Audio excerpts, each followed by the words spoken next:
Two Detroit doctors and one of their wives are being charged for genital mutilation in federal court after apparently doing FGM on two 7-year-old girls, and their lawyers are claiming that is their religious right to do so. Now, the defendants are part of a religious and cultural community called Dawoodi Bohra, an Islamic sect based in India, which is accused of practicing FGM. Now, one of the doctors is alleged to have carried out the practice on young children for 12 years. The other doctor is accused of letting the first doctor use his clinic to carry out the procedure, while his wife is accused of holding the hands of at least 2 victims during the cutting procedures to comfort them. Now, their defense lawyers are planning in this interesting argument, like I mentioned, claiming that the doctors did not actually cut the girls, just scraped their genitalia, and argue the defendants are being persecuted by practicing their religion. Now, according to legal expert, if the defense can show that the procedure was just a nick and caused no harm, the defendants could be acquitted on religious grounds. But unfortunately, according to court documents, the girls said they were told they were going to Michigan for a special girls trip. One of the girls said that after the procedure, she could barely walk, and that she felt pain all the way down to her ankle. The document said the girls had scarring and abnormalities on their clitorises and labia minora. Like, I'm on the verge of tears because this is so wrong and inhumane, and I want our country to have religious freedom, but these sorts of acts against humanity and human rights need to trump that, and this is not fair to do to 7-year-old girls in America. And to tell, I understand your, again, if it's your religion, practice however you want, but don't do these sorts of awful, horrendous acts that have lasting medical side effects, and is just this exertion of power on women and a way to control female sexuality. I mean, it's devastating. Yeah, no, there's a very clear distinction, which is if you want to practice your religion. Now, I'm not religious. I don't believe in any of the religions. So I don't agree with you, but God bless your heart. That's why I love America. It's free exercise of religion is guaranteed to us by the Constitution. So, for example, if you're Muslim and you don't want to draw the Prophet Muhammad, go in a corner and don't draw him to your heart's content. Okay, if you want to privately not eat shellfish, you don't want to eat shrimp, you think red lobster is made of the devil, have at it, Hoss. Don't do that. Don't eat bacon. Could be halal, kosher, whatever. Go nuts, right? But your rights end when you harm another person. That is, you don't have the freedom of religion to harm other people. That's not how it works. So these are all balancing acts when it comes to our rights. So when it affects someone else and it harms them, it stops being a right of yours. That is something you are doing to another human being. So this is not remotely a close case. So you want to bring your culture here, wherever you're from, and you want to practice it. That's what makes America great. We're a melting pot. We might not agree on all those different things. I don't agree with headscarves, but I love that the country allows you to wear headscarves, right?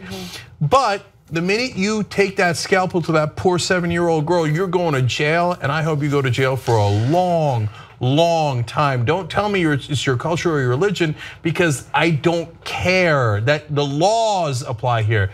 American laws apply here that we all agreed to as a community. And if you don't want to abide by those laws, there's a thing called prison where you belong. Yeah, it's reading up on this practice. There's just such variation in it. There's a Martha Jones article where an American woman said this happened on me, and they took what is called, they call it a pinch of skin, which they compare to like male circumcision, where it doesn't materially affect the any kind of reproductive organs. It's just a right, where it's like, here we go, and then they give it to the parents, and then they go bury it. That's part of the right. The thing is, like, across the spectrum of this religious sect, it goes down to in India and in America, there are ants. It's just the ant is like, okay, so here's how I think it happens. And they take a razor blade and they heat it over the stove, and then they mutilate. And there's no governing idea. There's conflict over why they do it when they ask each other. Some are saying the thing that a lot of FGM is based around is they don't want the girls to be sexually promiscuous. So we're going to remove the joy of sex from them. And that is like on its face terrible. And then others say, well, there's certain medical aspects that are beneficial when no one believes that to be true. Yeah, there are actually awful medical side effects, including trouble with menstruation, trouble having children later in life, and so some other things like that. But yeah, Brett, I mean, that's the problem is especially when these things happen in America, it's really hard for people to explain why. And some of the explanations that I was able to find in researching this was like they're trying to keep some of their culture. And the other one is that they want to, like when they get, again, take away some of the sexual pleasure that women have. And so when they go to their husband, they're guaranteed to be a virgin. And it is, I mean, what a big benefit. Okay, so look, so I'm a culture warrior, and so the Bill O'Reilly warned you about me when he said these secular humanists would, want to change our culture, and I do. I want to change some parts of a lot of different cultures, and I'm proud of that. I don't think that. So if you like, I know some liberals don't agree with that. They're like, oh, we have to respect everybody's cultures. Apparently conservatives think you have to keep culture completely the same no matter how horrific it's been, right? So here's a part of our culture in America that I despise and I'm super glad we changed it, slavery. That was part of our culture. It was horrific and we changed it, thank God. That part of our culture sucked. It was horrible, it was horrific to its core. So some parts of different cultures are terrible. In Central Asia, in some countries, they still kidnap their brides. And it's not fun and games, she doesn't agree. They kidnap her and they rape her, and then her parents come over and convince her to marry her rapist. Now, it doesn't happen all the time, it happens some of the time, and they go, yeah, it's my culture. In the old days, we would have Central Asian hordes, and we would, we were nomadic, and we would go from yurt to yurt, and then we would find women and rape them and keep them. That's my culture. Okay, well, that part of your culture sucks, and it infringes on other people's rights. Now, if your country hasn't changed with the times, then I think that's terrible, and I feel terrible for the women who live there. I feel terrible for the men who were taught that kind of brutality that live there, okay? But we don't live there. We live here in America where we have laws. You touch another person like that and your terrible excuses, no, I was just scraping her genitalia. No. Maximum punishment, okay? I don't give a damn about your stupid cultural defense.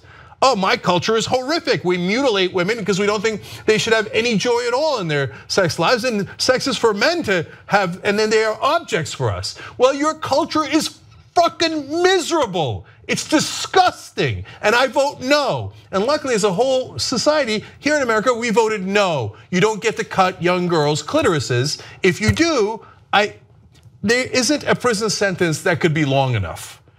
So if you don't like it, now I'm gonna sound really jingoistic here, but I am a legal immigrant. I immigrated to this country, so don't take it the wrong way. If you don't like it and you wanna practice your barbaric culture, then get the out because you don't belong here. Our journalism drive is almost over. It ends in Trump's first 100 days. We need to hire more reporters and more watchdogs. Let's do that right now at tytnetwork.com/go.